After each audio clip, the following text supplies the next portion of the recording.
আল্লাহ বললেন, তোমরা কি ভেবেছো তোমরা নিরাপদ? আমি চাইলে ল্যান্ডস্লাইডস, ভূমি ধস দিয়ে 1,00,000 এক মুহূর্তে নিয়ে যেতে পারি। এক সুনামি দিয়ে থাপ্পড় মেরে 3,00,000 সাগরের ভেতরে ঢুকায় দিতে পারি।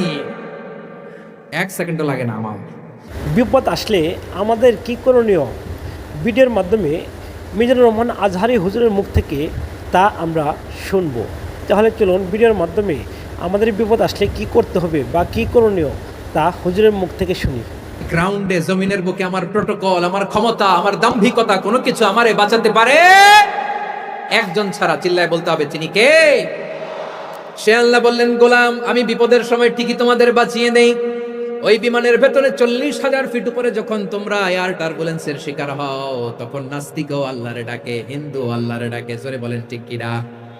আবার বিমানটা যখন শান্ত হয়ে যায়, একটু পরেই বিমানের স্ক্রিনের মধ্যে হিন্দি সিনেমা খোঁজে। বিমানের স্ক্রিনে কিন্তু বিশাল ওখানে আফলাম ফিল্মের একেবারে বুঝাই করা। বিমানটা শান্ত হলে আবার হিন্দি সিনেমা দেখা শুরু করে। একটু আগে ডাকছিল কারে কারে? দেখবেন বাংলাদেশে আমাদের ক্রিকেটাররা যখন অন্য কোনো দেশের সাথে খেলে, অনেক সময় এমন হয় বল বাকি একটা, রান দরকার 6টা। বল বাকি কয়টা? পটুয়াখালী বুঝে নাই বোধহয়। বল বাকি কয়টা, রান দরকার। আপনি দেখবেন ক্যামেরাম্যান তখন গ্যালারিতে খালি দেখায় দর্শকদের যে কি অস্থিরতা। হিপ হপ স্টাইলের মেয়েটা, যে মেয়েটার ওড়না এতক্ষণ ছিল গলায়, এতক্ষণ কই ছিল, ওই মেয়েটা দেখবেন ওড়নাটা টেনে মাথায় দিয়ে এরকম মুনাজাত ধরতেছে, আল্লাহ আল্লাহ একটা সক্কা, আল্লাহ আল্লাহ আমার লাল সবুজের পতাকারে তুমি অপমানিত কইরো না আল্লাহ। ইন্ডিয়ার সাথে আমাদের খেলা, আল্লাহ আল্লাহ একটা সক্কা, একটা একটা। পুরো পুরো খেলা জুড়ে এই মেয়ের ওড়না ছিল গলায়, কিন্তু যখন 1 বলে 6 রান দরকার, ওড়না চলে আসছে কোথায়? মাথায়। আবার মুনাজাত আসরে নাই।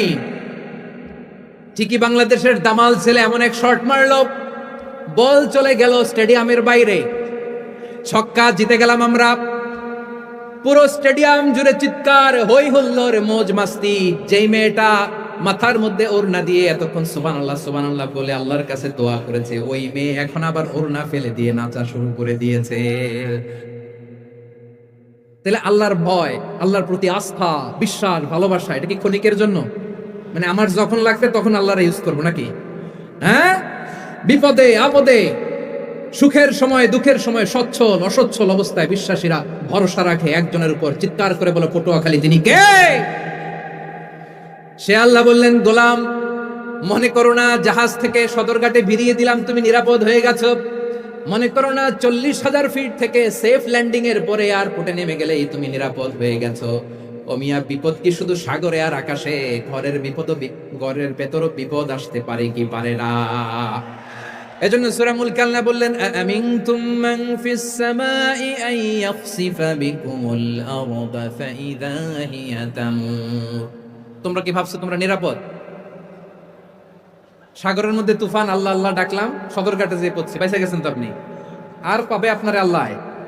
আল্লাহরা তো সাগরের মাঝখানে তো আল্লাহ আপনার পাইছিল, আর তো পাবে না। আর পাবে আপনারে? আর আল্লাহ ধরতে পারবে আপনারে? ঘরের ভেতরও বিপদ দিয়ে আটকাতে পারে কে? 5 স্টার 7 স্টার হোটেলের ভেতরেও আমাকে বিপদের মধ্যে ফেলে দিতে পারেন কে? আল্লাহ বললেন, তোমরা কি ভেবেছো তোমরা নিরাপদ? আমি চাইলে ল্যান্ডস্লাইডস, ভূমি ধস দিয়ে 1,00,000 এক মুহূর্তে নিয়ে যেতে পারি।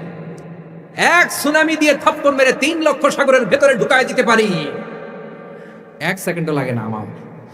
আম আমিনতুম মান ফিস সামাই আন ইউরসিলা আলাইকুম হাসিবা ফাসাতা'লামুনা কাইফা নাযীর। আল্লাহ চাইলে আকাশ থেকে পাথর বৃষ্টি নাজিল করতে পারেন কি পারেন না?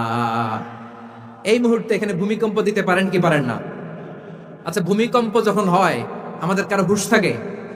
আপনি মনে করছেন আমরা সাধারণ মানুষ, আমরা দৌড় দেই, আর প্রেসিডেন্ট প্রধানমন্ত্রী ওনার বুঝি খাটে শুয়ে থাকে? কথা বুঝে নাই বোধহয়।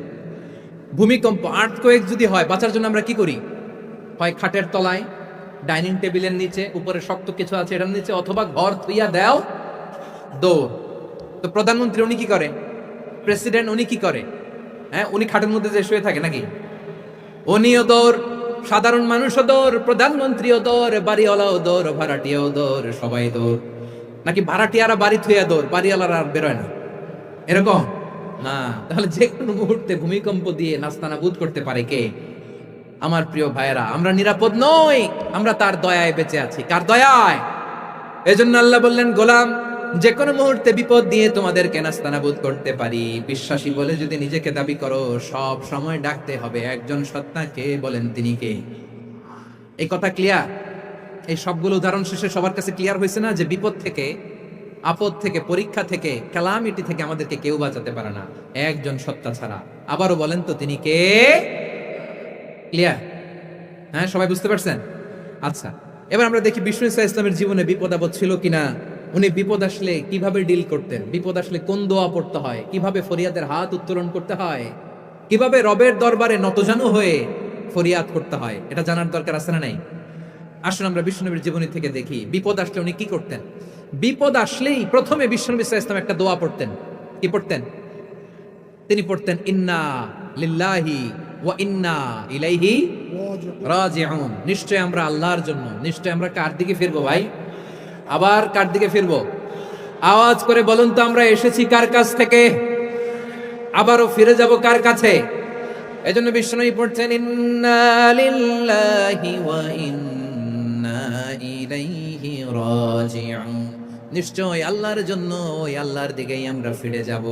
তারপরে বিষ্ণুনবী পড়তেন, আল্লাহুম্মা আজুরনি ফি মুসিবাতি ওয়াখলুফ লি খায়রাম মিনহা। একসাথে প্রথমে পড়তেন ইন্না লিল্লাহি ওয়া ইন্না ইলাইহি রাজিউন, তারপর পড়তেন আল্লাহুম্মা আজুরনি ফি মুসিবাতি ওয়াখলুফ লি খায়রাম মিনহা। মানে আল্লাহ, এই যে আমি বিপদে ধৈর্য ধারণ করলাম, এটার সব তুমি আমার দাও, আর যেটা হারালাম এর চেয়ে ভালো কিছু দিয়ে মেকআপ করে দিও, ভালো কিছু দিয়ে বদল করে দিও। সুবহানাল্লাহ পড়েন। তাহলে বিপদ আসলে আমরা কি পড়বো? কথা বলেন। এই যে আমি শুয়েছিলাম, নাশিদ গাচ্ছিল ওরা, এদেশে পরস্পরে দেখা হলে দেয় সালাম, এদেশে আমজনতার হৃদয় জুড়ে পাকালাম, এদেশে বিপদ এলে সর্বজনে সর্বক্ষণে দোয়া পড়ে ইন্না লিল্লাহ। কি পড়ে?